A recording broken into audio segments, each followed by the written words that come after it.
or political affiliation. The Attorney General's office will continue to use both criminal prosecution and non-conviction-based assets recovery mechanisms to ensure that stolen public resources are returned for national development.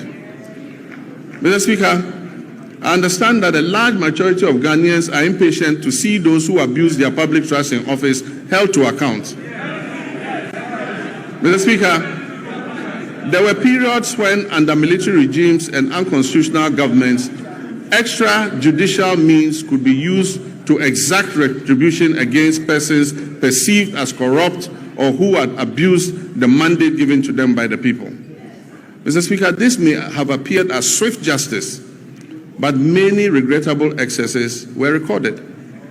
In 1992, we overwhelmingly adopted the 1992 Constitution to accept governance by the rule of law. On 7th January, when I swore the oath of And in the America saying we and some ahodo aba betuga and a medin can a plivy muka crabby amyahenia who is a minimum video and no yabeko yapa to us near Hediacano.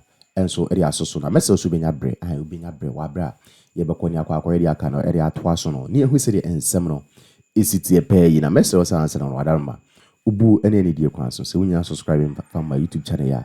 Now I subscribe to we are no I turn on the bell notification icon. So be next time piano. With the video at to channel so so make video be and 10 times to be sweating me I kama o adwin to be a free buremu e comment section hon neko e fa de e kwato hon e bi so no bi so de da ho okay in carry a message so o reply at be many pan o be ma ho ate na bibia so etimi I kama so bibia so anso ni hon ma in giant to hon ni ento aso ni hwe the rest of the video no e bi so ya hwe de aka no emfa to aso embrace or political affiliation. The Attorney General's office will continue to use both criminal prosecution and non-conviction-based assets recovery mechanisms to ensure that stolen public resources are returned for national development. Mr. Speaker, I understand that a large majority of Ghanaians are impatient to see those who abuse their public trust in office held to account. Mr. Speaker, there were periods when, under military regimes and unconstitutional governments, extrajudicial means could be used to exact retribution against persons perceived as corrupt or who had abused the mandate given to them by the people. Mr. Speaker, this may have appeared as swift justice, but many regrettable excesses were recorded. In 1992, we overwhelmingly adopted the 1992 Constitution to accept governance by the rule of law. On 7th January, when I swore the oath of office before the people of Ghana, I swore to uphold the 1992 Constitution. I may be as impatient as everyone else to see justice done, but painstaking investigations must be conducted. Dockets must be prepared, charges must be filed, and the accused must have their day in court, including appealing even on the smallest point of law to higher courts. This process is necessary to protect us all against abuse or ill treatment of citizens and to ensure that only those guilty of offenses against the state are punished.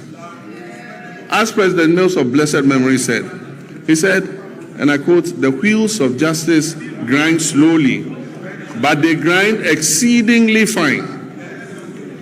Mr. Speaker, let me reassert my determination to uphold the accountability of public office holders to the people of Ghana. Mr. Speaker, illegal mining continues to pose a grave threat to our environment, water bodies, public health, and national security. Mr. Speaker, prosecution of persons engaged in illegal mining has been intensified, with a renewed focus on dismantling organized criminal networks behind galamsey operations, rather than targeting only the little fish, low-level offenders.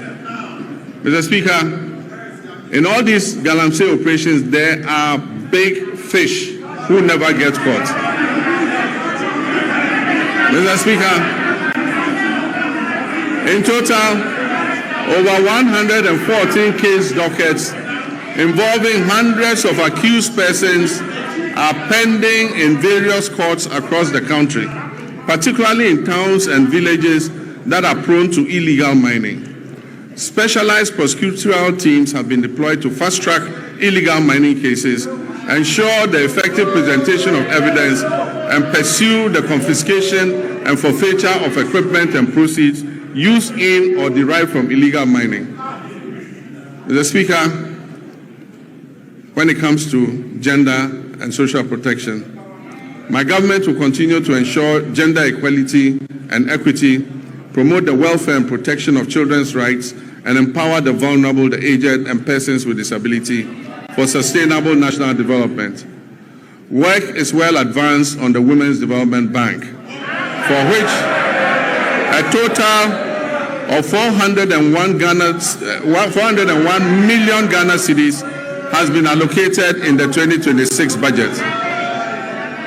The coming months will see a full rollout of this monumental policy to empower Ghanaian women and women-owned businesses economically and financially. Mr. Speaker, two recent incidents are evidence of the increasing dangers we face as a nation. The killing of 8 of our compatriots who had gone to a neighboring country to purchase tomatoes, and just yesterday an attack on Ghanaian fishermen in our waters by pirates reinforced the need for us to retool and adequately equip our security services. Mr. Speaker, I wish to commend the Ghana Armed Forces for conducting a successful medical evacuation of our injured compatriots from Burkina Faso. I also commend the Ghana Navy and the Ghana Air Force, the National Security Council Secretariat, the Chief of Staff's Operations Team, the MP for Ewutu Senya, the Chief Fisherman and people of Senya Breku for the combined effort that successfully rescued all the stranded 71 fishermen who had been attacked by pirates. I've asked the National Security Coordinator to assist the affected fishermen and replace the stolen outboard motors and fishing gear.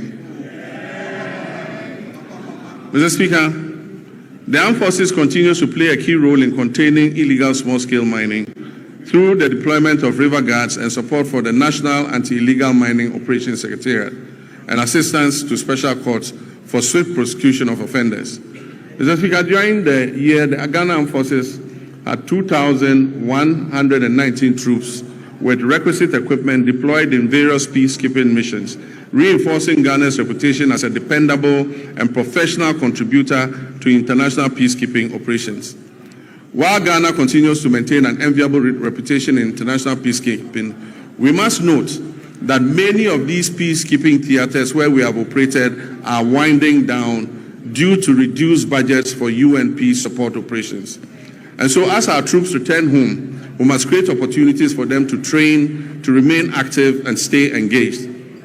Mr. Speaker, beyond peacekeeping operations, Ghana continues to demonstrate its strong commitment to international solidarity, humanitarian assistance, and South-South cooperation.